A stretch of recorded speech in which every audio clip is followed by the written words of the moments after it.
এতক্ষণ আপনাদেরকে আপনাদের ভাষাতেই বলছিলেন আপনাদেরই গ্রামের একজন সদস্যা লক্ষ্মী পাহাড়িয়া। এখানে যারা উপস্থিত আছেন সকলে একবার জোরে হাততালি দেন লক্ষ্মী পাহাড়িয়ার জন্য।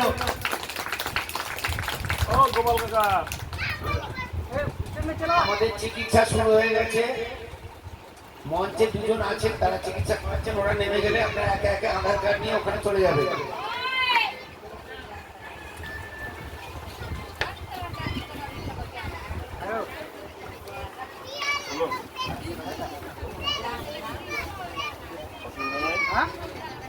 রক্ত রিপোর্ট করলাম।